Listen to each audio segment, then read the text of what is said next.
And I'm going to let a few people know that I'm here. Oh my goodness. Hi there, Arlie. I'm going to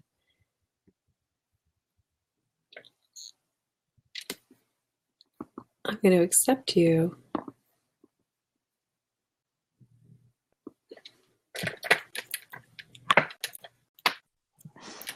Hi. Hi. Hold on for a second. I'm going to change over to a headset because I've got on a mic.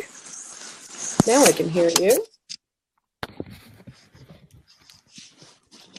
How is your day going? Good. I'm so glad I caught this one. I've been meaning to figure this technology out for the past couple of weeks, so I'm glad I'm here. I'm so glad you're here too. So this is my amazing massage therapist, Arlie Scully, and she has a practice in Portland, Maine. She's kind of awesome. And happy spring. The other thing that Arlie does is that she is a writer.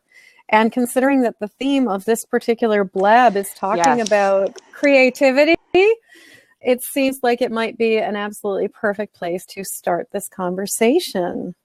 Yeah, so how's your creative process going, Arlie? Better. It's definitely better. I feel like I'm writing a little bit more than I was.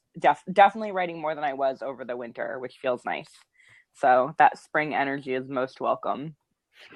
That is a wonderful thing. Yeah. And I'm curious, have you found there are any particular tricks or tools that you have for getting your creative juices flowing? Yeah, I think we've talked about this a little bit before, but I definitely notice that if I'm in movement, it makes those my writer's voice works better. So if I go for a run, or even if I just go for a walk, or actually move my body, it helps my brain begin to process thoughts in a cadence that's different than if I'm just sitting down in front of my computer or in front of a journal. Absolutely. Absolutely. I think that there's something, especially I think about walking in nature, that just really, really opens up the creative process. And I see that Terry Ann is here with us as well. Hi, Terry Ann. Welcome. Good to see you here.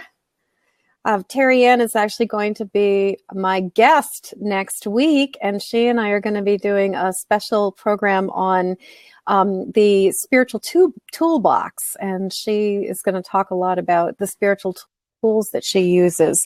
So that's going to be next week at 8 o'clock. Awesome. Yeah. So in my experience, a couple tricks that I've been able to use for a number of years with creativity is my favorite trick is to do the worst possible creative expression you can. Like when it comes to making visual art, like to deliberately choose to do the very, very, very worst thing you could, like the worst piece of art. Hi, Terry Ann. The very worst piece of art you could possibly make. Like it, not even mediocre, but go for the very, very, very worst thing you could do. And I can imagine that this would also work really well with writing. Like if you made the deliberate effort to write the worst piece of writing. Now, I do think that considering that 50 Shades of Grey exists in the world, that the worst piece of writing is already in the world, and I'm not sure anybody could possibly top that. But there's something so amazing about choosing to do something bad as a way to kind of get the creative juices flowing and to not have all that feeling of pressure. So that's been my personal experience. Yeah, just sitting down and actually doing it. Yep. Yeah. Well, and when you're not worrying about whether it's good or not, then the creative process can just get started. So I find that's really helpful. Another thing that I find really helpful is not trying to force creativity by deciding that if it's not flowing to force it. And so I love going to the movies, going to museums, going for walks, doing things that get me out of my head and get me doing stuff. And Terry is saying that definitely being in nature helps her, especially when she's feeling blocked and she likes to stop and just get outside. Yeah. So, Arlie, I have cards in front of me. Are you interested in hearing some cards? Yes, definitely. Okay. Awesome. Okay, so generally, because in general, you're the very first person who's on board in the second seat, other than when Tanya and I did a moon ritual the other day. So usually people get to write in their question, but people can see you. So you don't have to. Lucky you. What was that about visibility, Arlie? I know.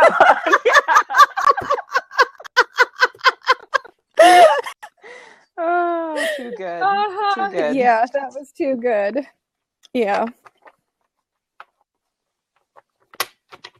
It seems to me, and I realize this is, I don't know whether this is, the theme is kind of get the creative spiritual juices flowing, but I have certainly noticed that the issue of visibility seems to be a major one for almost all of the women that I know these days, that it seems like it's a kind of a theme that we've got going on. And that nearly everybody I know is talking about, what does it mean to be visible? How can we be safe being visible? And also, what does it mean to be authentic and real, as opposed to, especially in this kind of like earn 6 figures in 6 weeks kind of world. Well, what you had said that helped so much with it was just the idea that visibility is a spectrum. And that reframe for me made me just like completely blew my world wide open, because it allowed me to feel like I actually had control over something that previously felt so big and uncontrollable. And having that kind of permission to just like choose how I want to be visible in any given moment and who I want to be visible with, really, especially in, this age where it's like Instagram and Twitter and Facebook, and you just feel like you're broadcasting your life 24/7. That reframe of, that you had said of, it really is on a spectrum, just helped so much for me. Yeah. Yeah.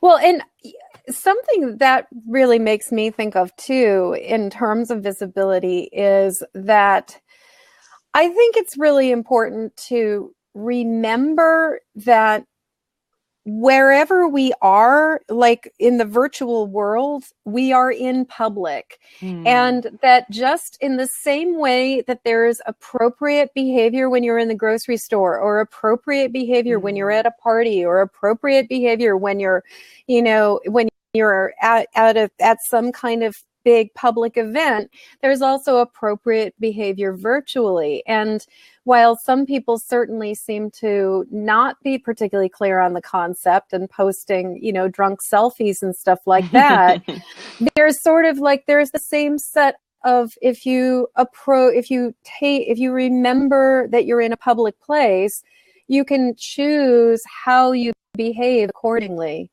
and so it's sort of like, just because we're choosing to be visible doesn't necessarily mean that we are also choosing to be inappropriate. And I don't know, but I think a lot of people there may be sort of some confusion between the distinction of visibility and sort of like, not vulnerable, but is visibility and exposure, and that there's a difference between being visible and being exposed. Yeah, absolutely. Yeah. But yeah, one of my favorite descriptions with Facebook is, I love the term vague booking for when somebody sort of making usually a generally inappropriate comment, but they're doing it in that sort of vague way, so that they elicit all these responses like, "Hey, what's that?" Okay, enough about visibility for the time being. Let's see what we're getting for you.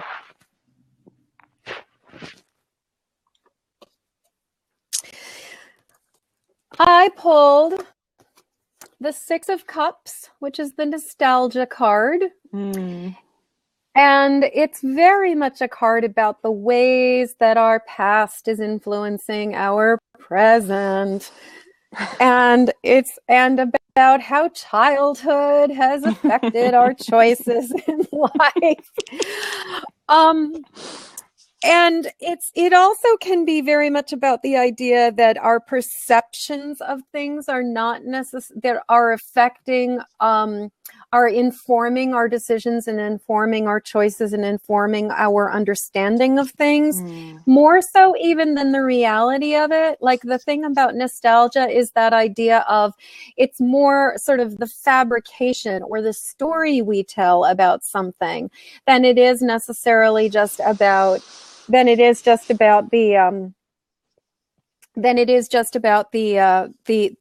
actual reality.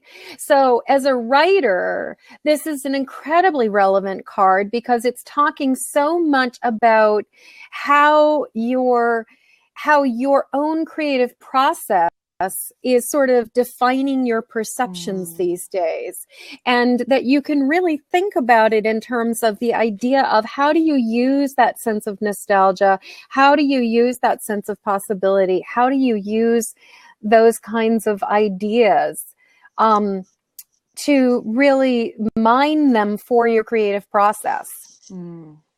So, I think that because there's this incredible rich vein of gold that's all about the magical fairy life of your childhood, sort of like the story, the alternate reality where you were a little mermaid growing up in, in the wild, growing up in the wild, sneaking away to rivers when you got a chance, or away to lakes. But, and it's that kind of magical, created story that you have access to. So it's not just about the ways that our past influences our current actions that the Six of Wands can be about. But since sort of the conversation has been going in the direction of creativity, my sense is that it's also really an invitation to go back into the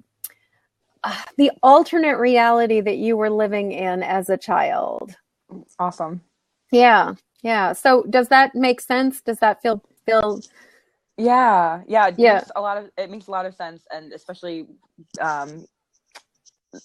some stuff has happened in the past few weeks that's kind of showed me again, like, okay, you are a storyteller and you can use that for like good, and you can be productive with it, or you can turn that on yourself and create stories that are not at all true, and that are like torturing you. And there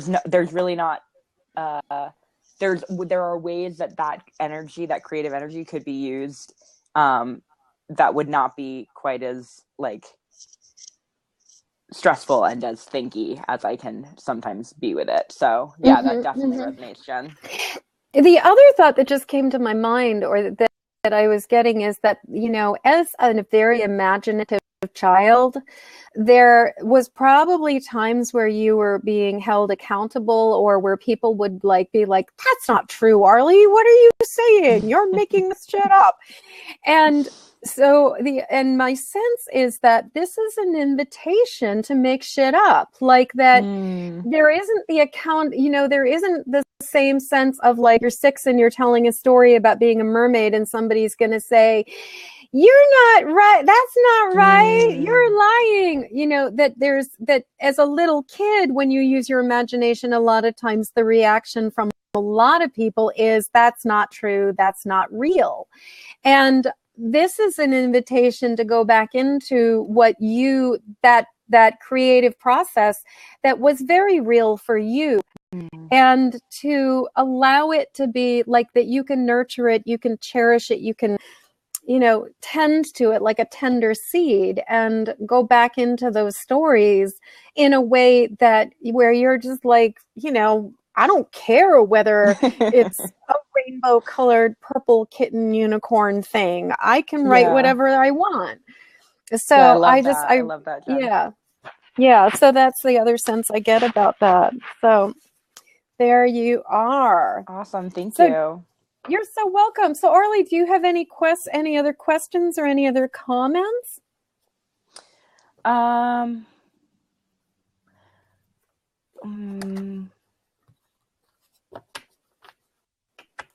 No, I think I was I definitely just wanted to jump on to this call because I've been meaning to for a while, and then definitely the creative juice. I guess it's like, how do you, when you aren't feeling connected to muse, how do you still maintain a relationship and like respect that? Because sometimes I feel like when I'm connected to muse, I feel like an immense amount of gratitude and like really recognize like, thank you, this is awesome. I'm, feeling really bountiful in my writing. But when I'm not, I can feel a little, I recognize that I don't maintain that relationship. And I wonder if there's any tips or tricks that you have about like when you're kind of not in that uber creative, juicy period, like how do you still maintain a relationship with muse in a way that feels nice? Absolutely. Well, my immediate answer is that it's a love relationship, and that there are times. Yes, Terry Ann, I will gladly give you a reading. I'm going to finish with my question to Arlie, and then maybe you guys can trade places. Yeah, absolutely. Yeah. So what I would say in my personal experience, and hi there, I don't know whether you're Monroe Lindenberg or Lindenberg Monroe, but welcome.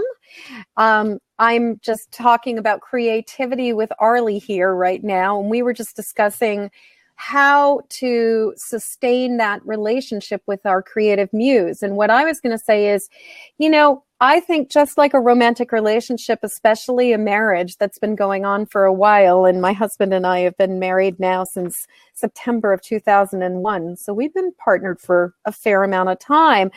And there's times where you need space. And I think it's really important when you're realizing that the energy is not flowing to take a little bit of space at times.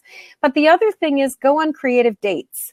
That you and your muse need to go on dates together. If you are not feeling it at home, then you need to go prime the pump in other places. And in my experience, being exposed to other people's creative process is the most effective way for me to get my creative juices flowing again.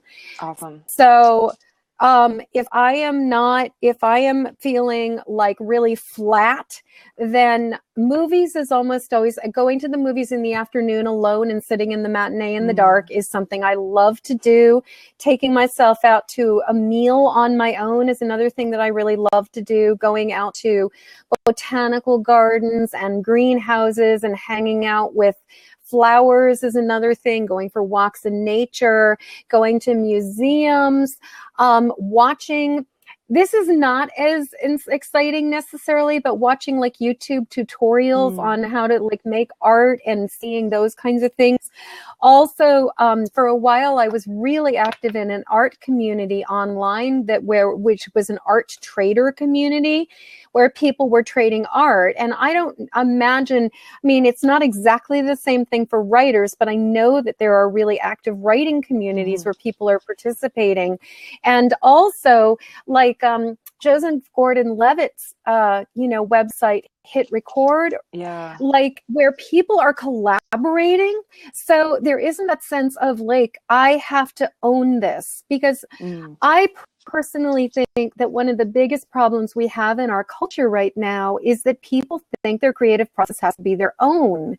And it means it's a big burden of responsibility to always be the only one to be able to make it. And having like the chance to do something creative, like collaboratively, I think sometimes that can just open the doors wide for other alternatives or other options. So like even doing something really silly, like, you start with one sentence, you send it over to me, I wrote another one, and that kind of stuff. But awesome. So going on creative dates with your muse, not expecting, and, it's kind of like, just and if the energy, if the creative process is not flowing, in my personal experience, trust the process. Because even when I've had periods where I've been in a dry spell for a period of time, what I have always found is that I come out of it and I come out on the other side eventually. Awesome. Yeah. Yay. Thank you, Jen. You're so welcome. Okay, so it was such a pleasure. Switch spots with Terry here. Yeah, I think you can just jump off. Okay. And then Terry, if you want to jump onto the seat, then please feel free. If you want to stay anonymous, you can also do that.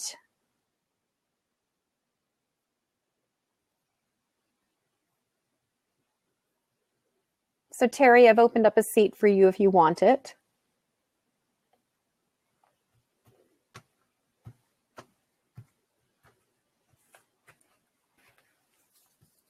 So in the meantime,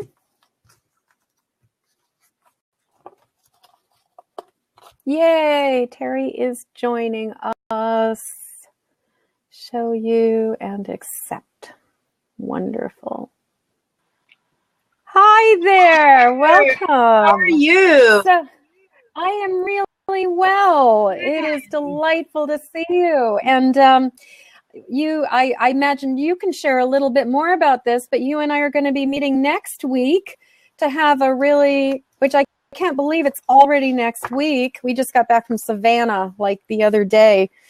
But so we'll be talking about the spiritual toolbox. Right. Yes, I'm very excited. Yeah. Yes, lots to share with that. Lots of different tools, of which card reading is one of them. Absolutely. Yes, exactly.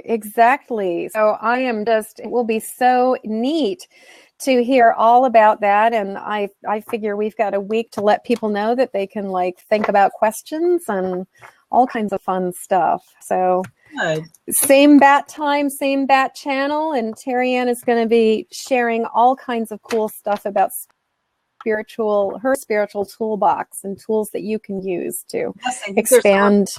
They're definitely so needed right now. Yes. Absolutely. Absolutely. In the world, lots of shifts and a lot of changes. So yeah, we need to have the choices. I agree completely. I'm a big fan of keep calm and carry on. Right. And I think that having the spiritual tools to remain calm in the midst of all of the change we're going through is so crucial. It is. I definitely agree with her. Yes. Yeah. So do you have a specific question that you're thinking about, or do you want sort of more of a general reading? I want something specific. Thanks. Yeah, I'm working on a new project, and it's right here in front of me. So just, guidance from the universe. Am I on track? Am I not? Keep going. Hang it up. I don't think it'll be a hang it up, but. No, it's definitely not a hang it up, but something is sticky. So we got the Six of Pentacles, but it's reversed. So Six of Pentacles, in my experience, I called it generosity when I created this tarot deck years ago. What I would call it now would be reciprocity. Because it is, from my perspective, this is one of the most prosperous cards in the entire deck. Because it's all about energy flow and about both the giving and the receiving of that energy, so that it's as the inhale and the exhale. The fact that it's reversed to me means that there is some internal process going on. There's some integration that's going on. I think of reversed cards as kind of being almost like retrogrades, where they're coming in, they're generally, they're either at the very beginning of a process where you're really you're at that seed stage of contemplating and considering it. But it's almost like with this project, my sense is that there's pieces of it that are clear, that you understand, that that you can grasp. But then there's other parts where it's almost like things haven't completely materialized yet for the whole vision and the whole picture.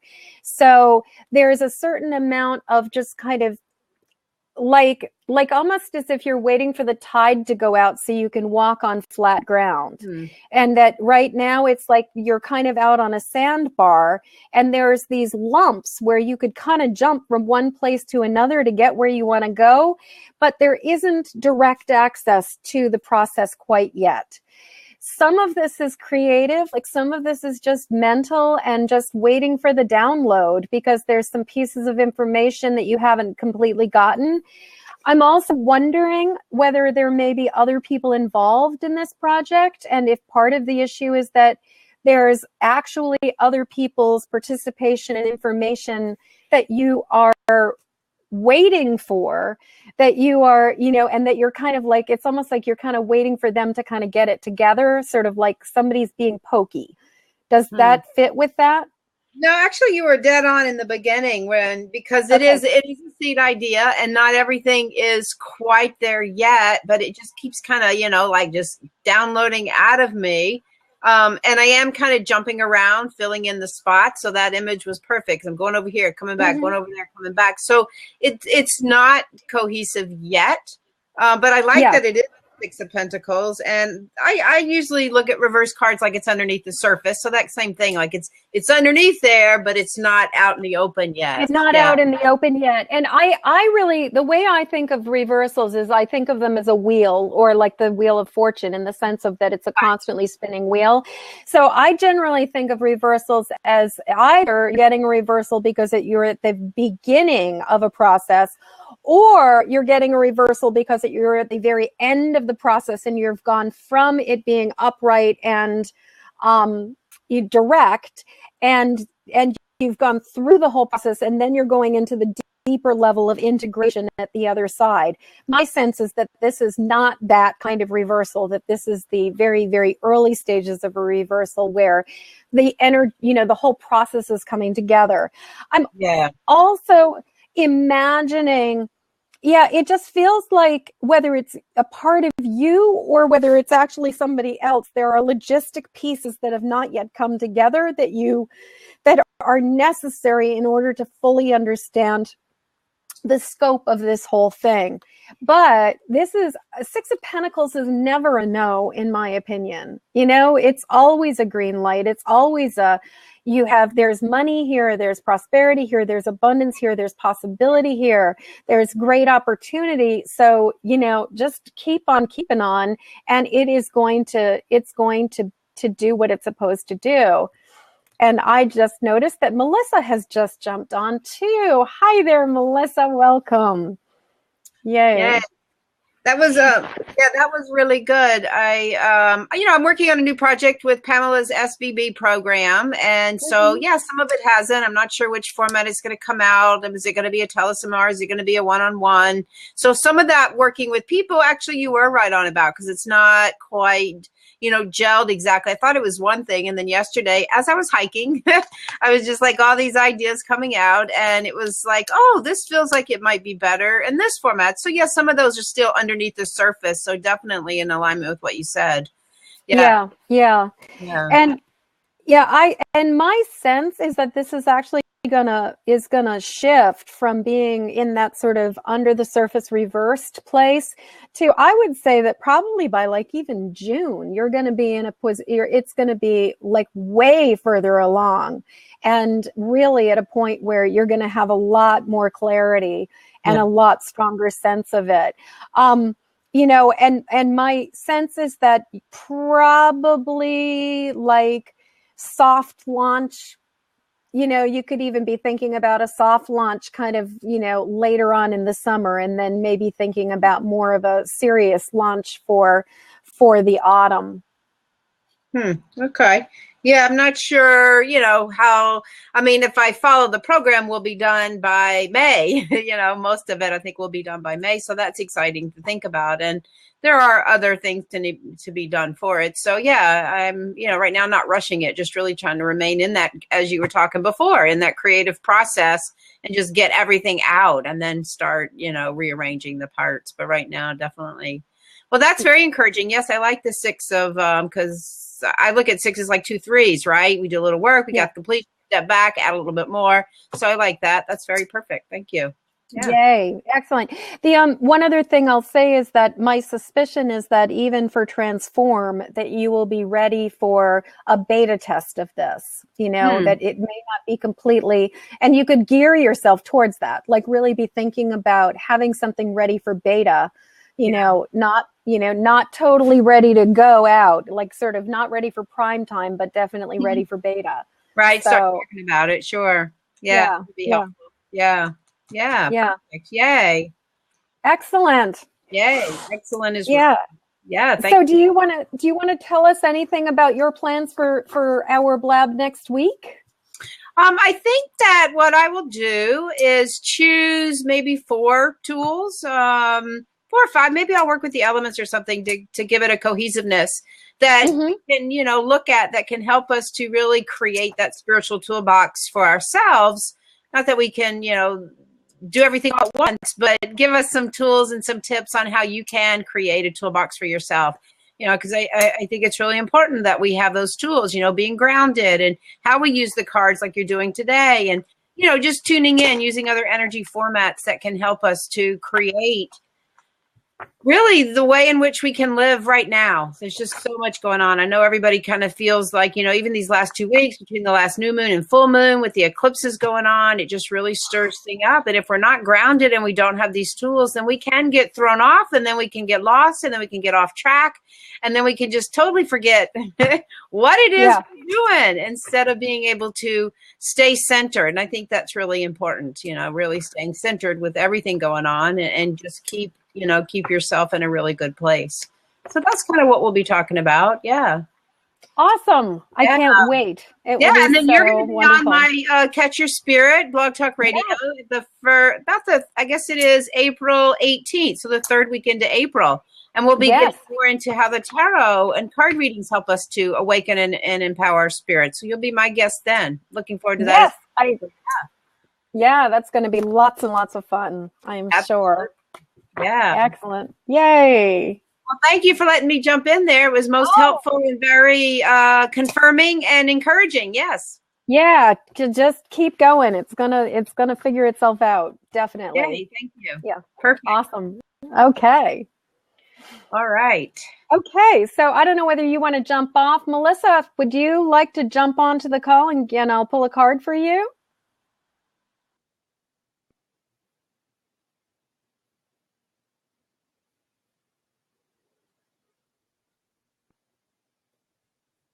So, Melissa, I have got it so that if you want to jump in and jump onto the call, you are very welcome to do that.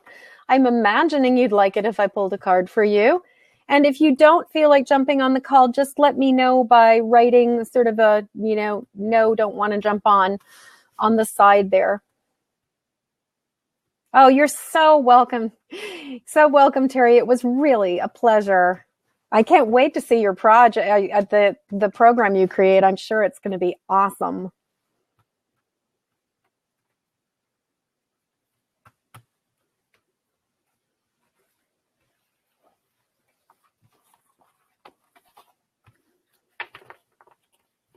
Definitely.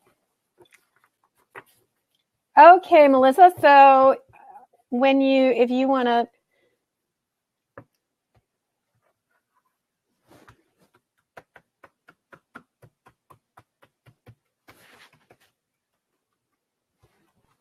I'm just playing with cards, Melissa, but I will pull a card for you. Oh, you're trying to get on. Okay, great. So Melissa is an awesome coach and helps women to transform their lives and just ignite their spirit and get things going. I am just surrounded by some amazing women. What a great crew you guys are today. It's so good.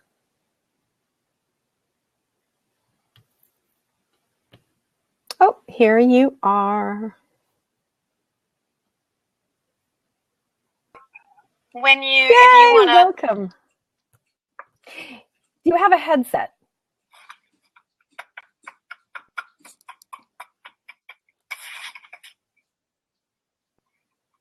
I'm just playing with cards, Melissa, but I will pull a card for you.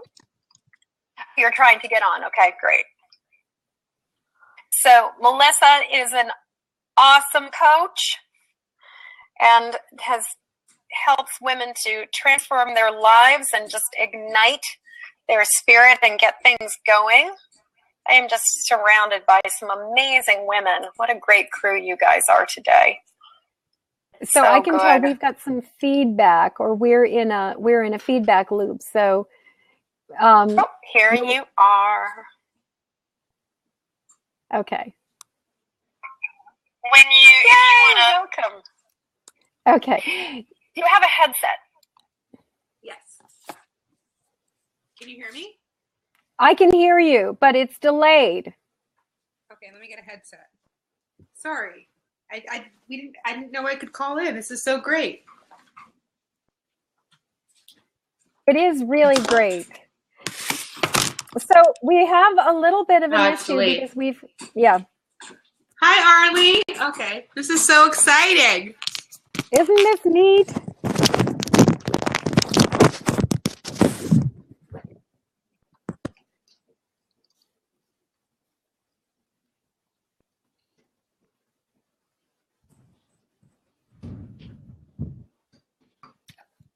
Awesome. Okay, so Melissa has her headset. I'm hoping that the delay catches up. Give me a thumbs up if you can see when you hear me say. Give me a thumbs up when you can hear me. No. Okay. You can hear me. you Awesome. now. You can or you cannot. Okay, so what I am going to do, I'm going to type for Melissa.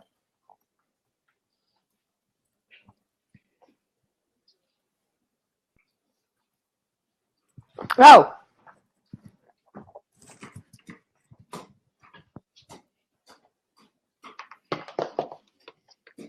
Okay, so I pulled a card for Melissa, and the card that I pulled is the Seven of Cups, which is the reversed card. So the Seven of Cups is a reversed card as well. And so as Terry and I were talking about, reversals a lot of times are about what you are processing, what you are experiencing, what you are sort of coming to terms with or coming to understand. And the Seven of Cups is the card of visioning, and it really is the card of possibility. So my sense is that you are at a point right now of okay, you're going to listen to Melissa. Okay, and, so now you're the card that I pulled is the Seven of Cups, which is the reverse card. Because of the reverse, because of the time delay, I think I'm gonna. Do you mind if I take the Seven of Cups? Is the reversed card as well. And so as Terry and I were talking about, reversals a lot of times are about what you are processing, what you are experiencing, what you are sort of coming to terms with or coming to understand. Okay. I just muted your audio, Melissa, because it is coming through. And it really is the card thank you, Terry, for letting me know that. So my sense is that you are at Melissa, a point right now. The Seven of Cups is very much about you're going to listen being in a place of visioning and imagining what is possible. And you are at a stage right now where there are so like where your vision is if you could mute your Melissa, if you could mute your speaker, that would be, I don't know if you can hear me through the speaker. Anyway, sorry about that. Oh, you can't hear anything. This is so weird, Melissa. How about, I think that if we jumped you off the seat.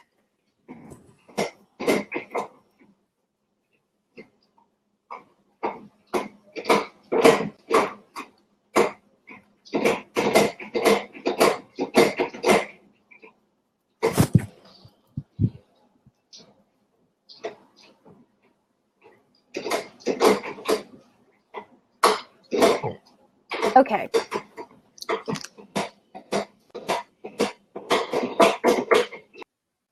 Okay, so hopefully, Melissa, you can hear me now.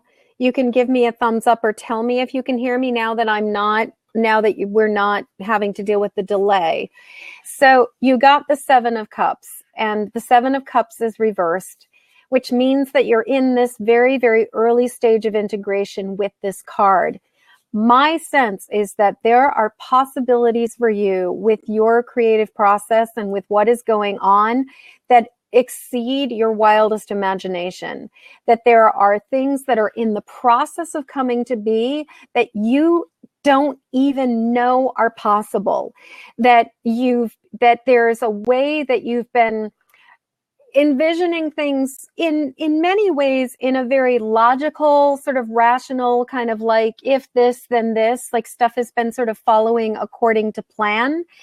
But my sense is that this is an invitation to you to really consider beyond even your wildest dreams, like really to imagine stuff that is just past what you even thought was possible.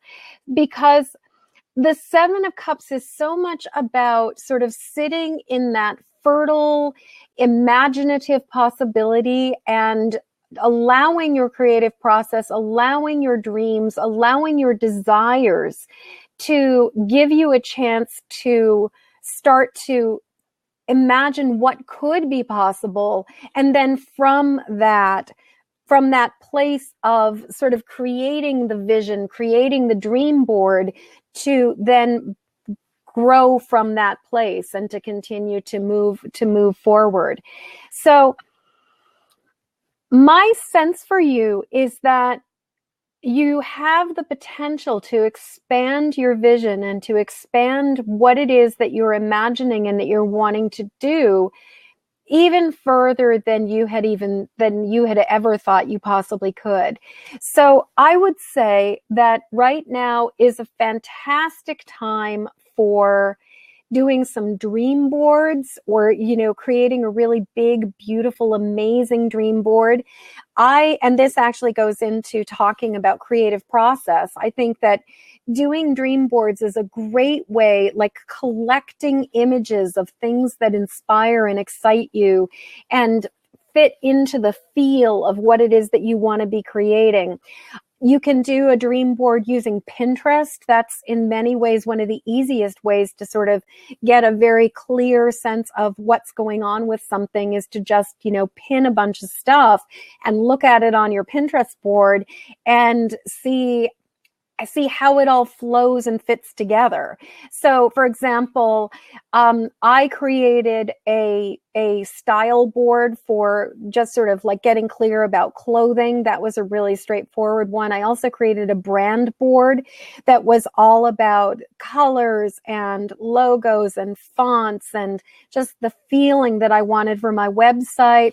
And then I created another board that was about, the kind of feeling that I have about the clients and the women that I work with, so that I could just look at this whole thing and get a feel for it.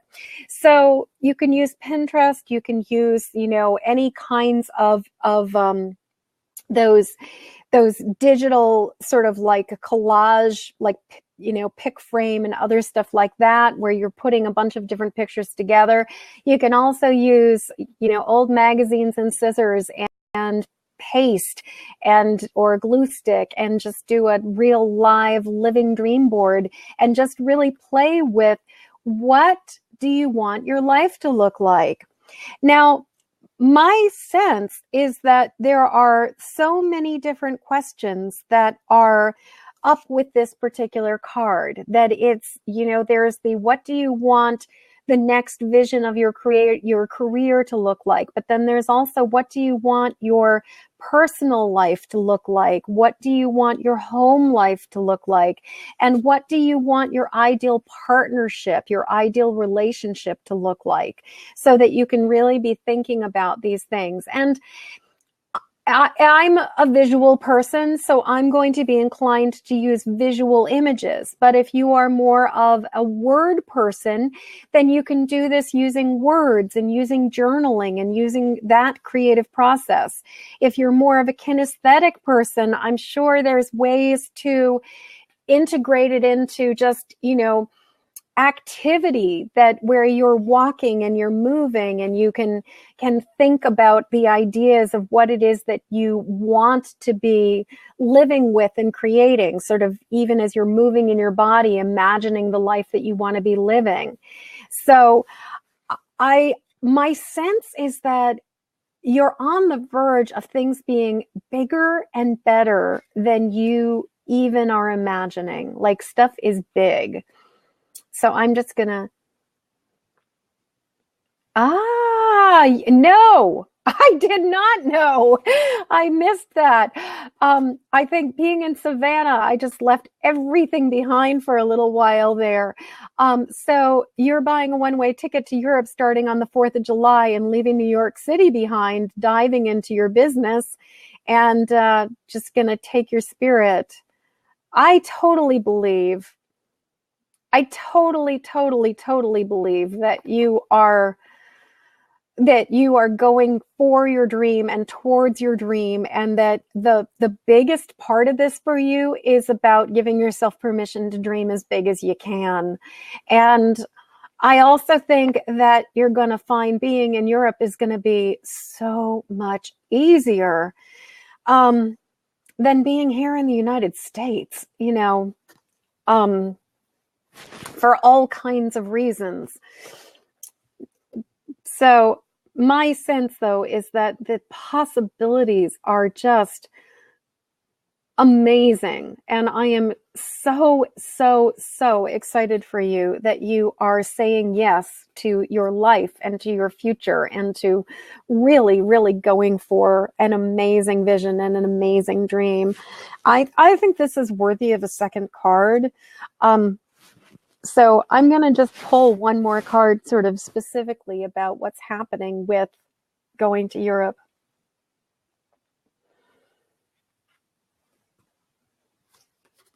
So I pulled the Daughter of Cups. This is the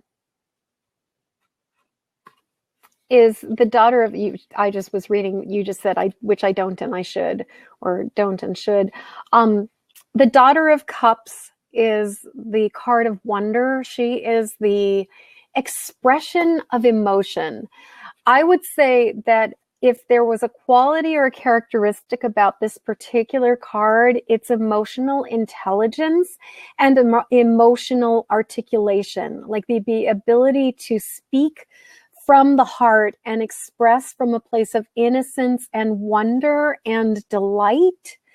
And so, like, go from the place of your joyful, hopeful, innocent, sweet, dear child self, and go from the place of excitement and delight that you're going to be meeting all of these new, beloved, amazing people who are going to be there and able to support, who will just delight in knowing you. So my sense is, like, just go with innocence, go with optimism, go with wonder, go with a sense of possibility. And while certainly, as Arlie and I were talking about at the very beginning of this conversation about the distinction between visibility and exposure, and also visibility and vulnerability, and visibility and also appropriateness and inappropriateness, this is a card where you lead with your heart and you lead from a place of love and innocence, but it doesn't necessarily mean that you have to always just sort of be this open heart, that you can still use discernment, that you can make choices about where it is appropriate to express yourself and where it is appropriate to open up, and where it is better to just sort of, like, hold back a little bit and keep an eye on stuff.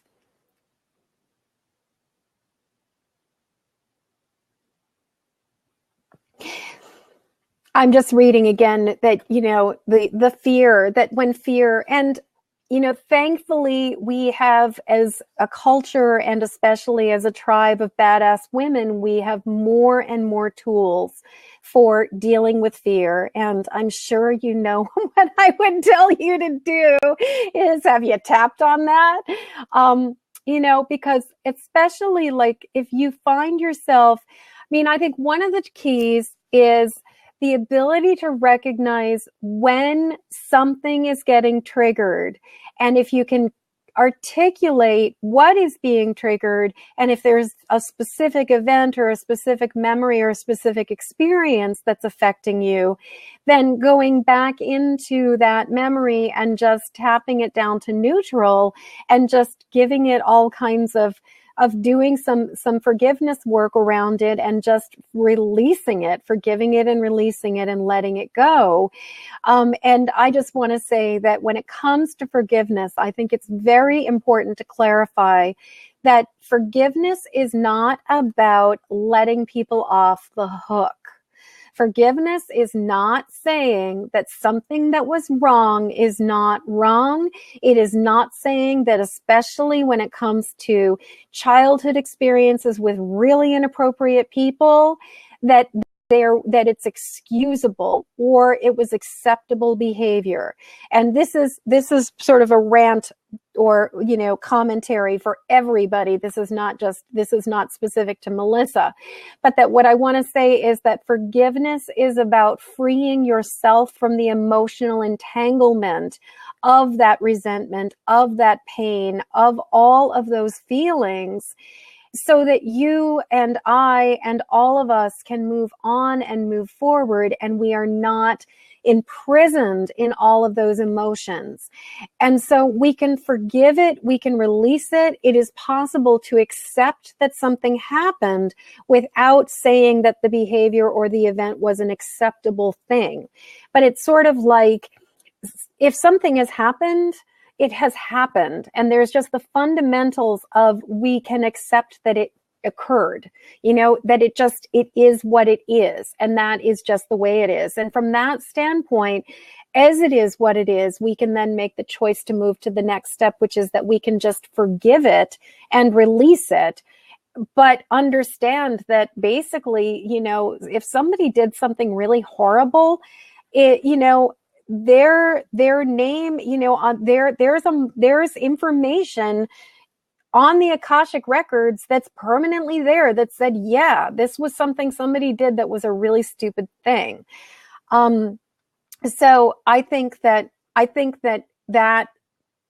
forgiveness work is just so important. So anyway, I sort of went off on that forgiveness rant and talking about that. But when you were talking about, so recognizing when you're getting triggered. And then for me, some of the questions around being triggered, and this really fits into, especially as an empathic woman, as a sensitive woman, it can be really important to evaluate what is throwing you off. So for myself, one of the first things I always ask is, am I getting thrown off by my environment? Is there somebody around me who is moody or feeling feelings that are affecting me and influencing me, and I'm picking up on stuff that other people are putting out there? So that's my first question. And then from that question is, are my shields or filters adequate? Have I done something to deplete myself? Do I need to reinforce and restore my emotional filters? My second question is also, am I respecting my own boundaries? Is there some way in which I've allowed my boundaries to be infringed upon? And what do I need to do in order to restore my boundaries? Then, still looking at my environment, I look at, am I literally breathing things in that could be affecting me? Is there anything in my environment that could be affecting the way my body is responding? Am I breathing, is there fragrance? Is there mold? Is there pollen? Is there something that I'm inhaling that's affecting the way my body is responding?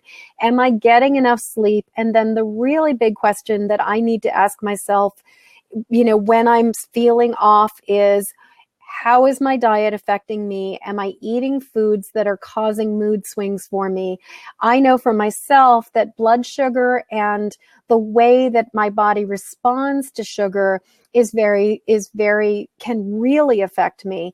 So that's another thing that I need to look at, is to just give myself a really honest assessment and go, are any of these external factors or these things like food, environment, sleep, boundaries, other people around me affecting me?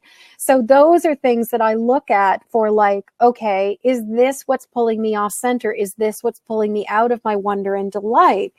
And then if that question, if all of that comes back to a big fat no, then I will generally be asking the question of, is this something about the past? Is this something that's getting triggered?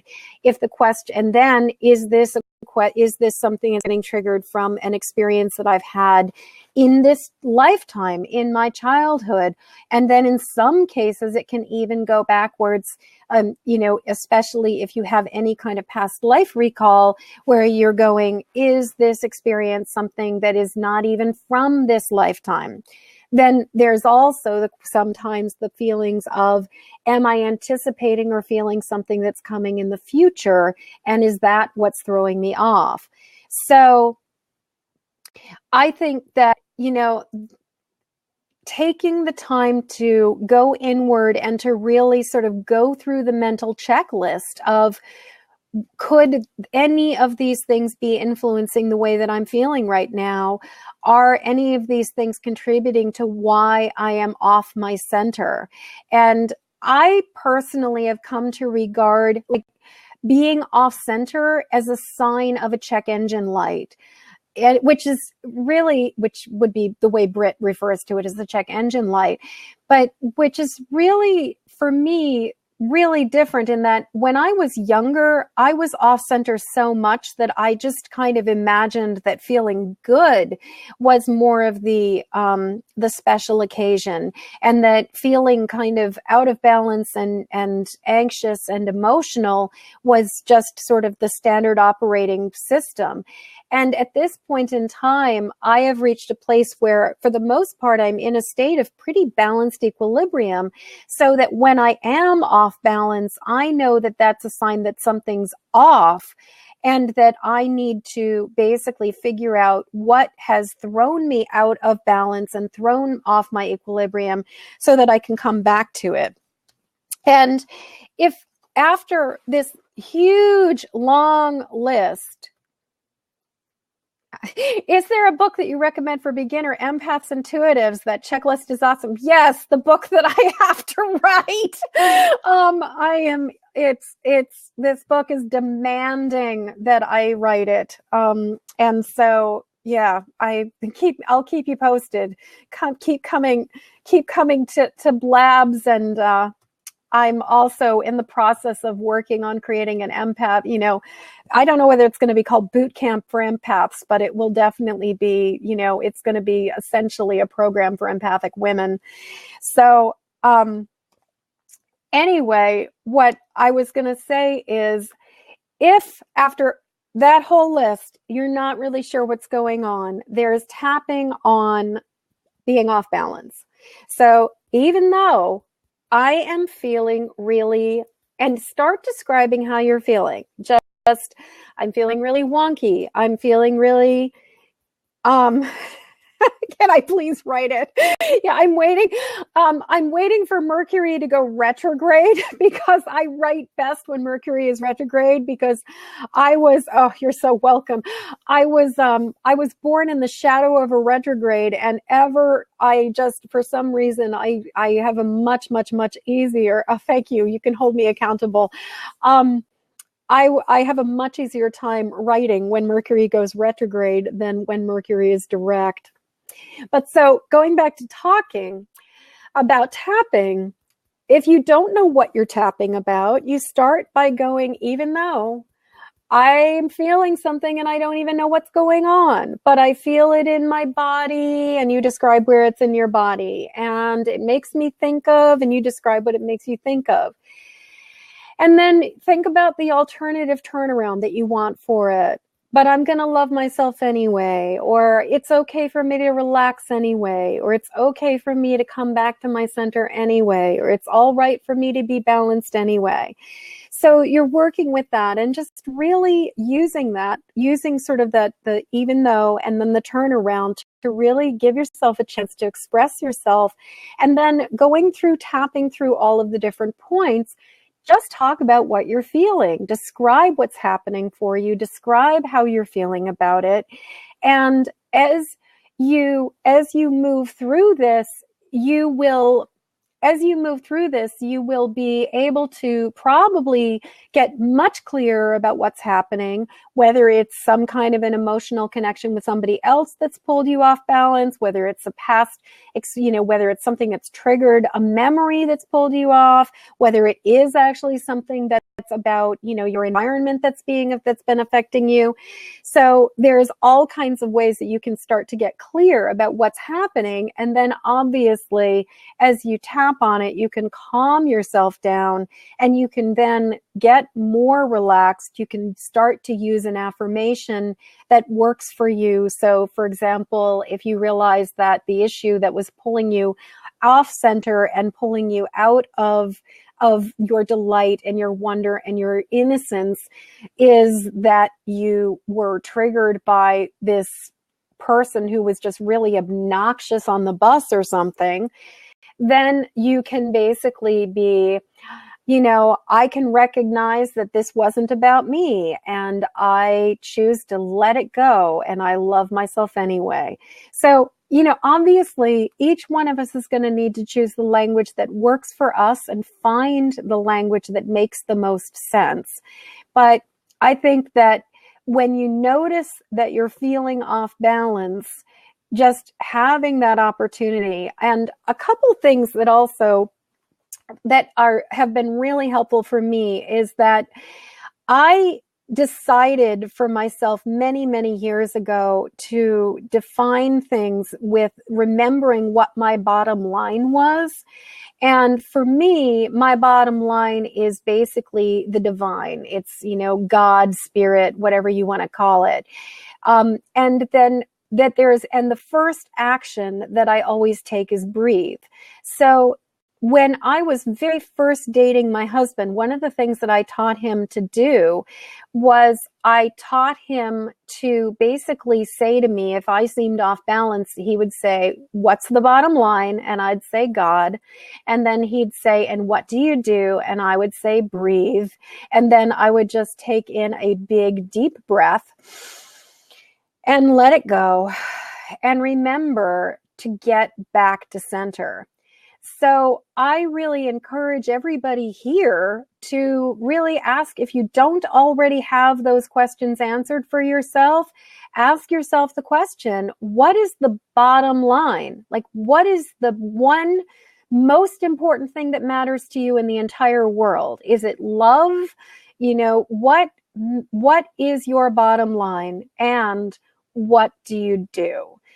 Sometimes it's also breathe is kind of my go-to, but sometimes it's also practice gratitude.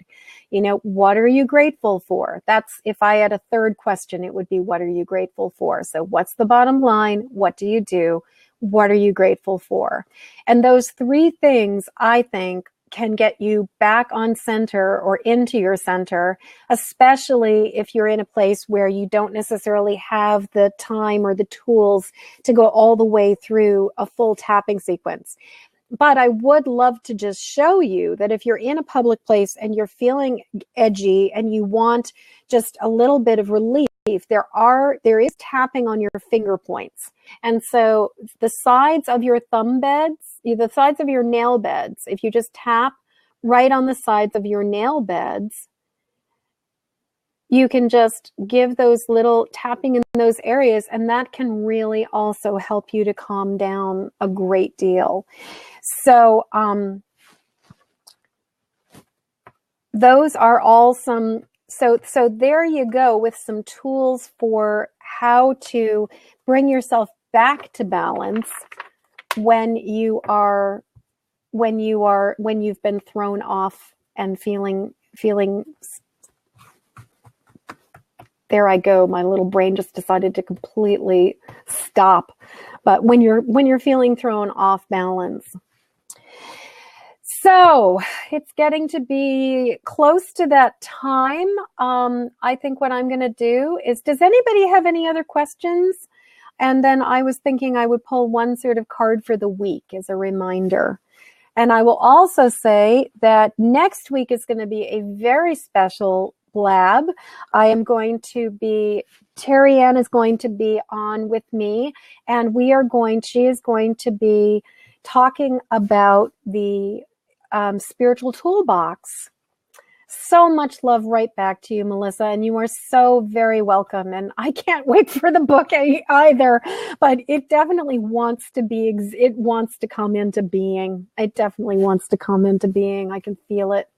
Okay, so I'm pulling one more card for all of us for the week.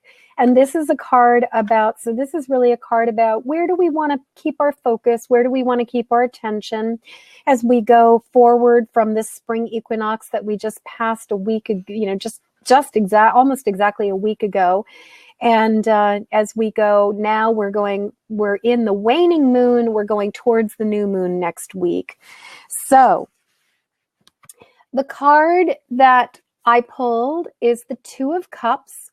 The Two of Cups is the card of communion. It's the card of really regarding each other from the place of the heart and sort of meeting each human being that we know sort of heart to heart, bringing if you think of the cups represents emotions and represents water. And I really think of the cups and the Two of Cups almost as these two hearts kind of coming to meet. That I would say that this is really a reminder that this is a good week to really behold each human being that is in front of you and remember that no matter how they are presenting, that they have a soft, mushy inside, that even if they're bristly and brittle and difficult on the outside, that there is this precious human being in there. And if they're very difficult, they could be a very wounded or very hurt human being. But no matter what, there is this human being, there's this heart there. And just that every single encounter we have, that if we can just approach each person from a place of recognizing that there's this other loving heart that is in front of us. Now, obviously, this is not about, going into TMI with total strangers or about extending yourself beyond what is comfortable. And certainly anytime you have the experience of connecting with somebody or seeing somebody where you don't feel a connection, this isn't about forcing the connection. But I really think that this is just a reminder that each person we encounter, it can be a very loving, very sacred, very, divine connection. And I will say that I think that we live in a culture where romance is sort of romance tends to be what we focus on as the way that we experience and express love. And a lot of times people are sort of looking for that romantic connection as the way that they're going to connect and have sort of more intimacy. And this card is in many ways really an invitation to recognize the love and the intimacy that's possible with any human being that we can see and behold, who's willing to see and behold us. So I just really see this as it's all about love, people. And that would be the message of the week, is look to the heart of the person in front of you and just go as far, and be present in the love and the awareness of that other human being as to the extent that it is appropriate. So it has been a delight. Oh, thank you so much, Terry. It has really, really been a delight spending time with all of you guys, or you gals. And I'm so excited that you were all able to jump onto the call and jump onto the seat. And Melissa, I'm sorry that we weren't able to keep you on there, but that time delay really was making it pretty impossible. And Arlie, it was such a delight to see you, and I can't wait. And Arlie, considering that I know you've got writing in you and I've got writing in me, perhaps you and I have some accountability to do with each other. So anyway, it has just been a pleasure. Yeah, and I will hopefully see some of you next week. So I'll be back here with Terry Ann at 8 p.m. Eastern Standard Time here on Blab. So if you are interested, please subscribe to this channel. And oh, by the way, in case you're interested in learning more about me and the kind of work that I do, please check out my website, www.modernmedicinelady.com. I've also got a Facebook fan page that you can go and like. And I also have a YouTube channel. So I would love to see you in all of those places, and I look forward to connecting with you guys next week. So thank you all so much for being with me. It's been a real pleasure, and happy spring. Yay. Okay, I'm gonna go now.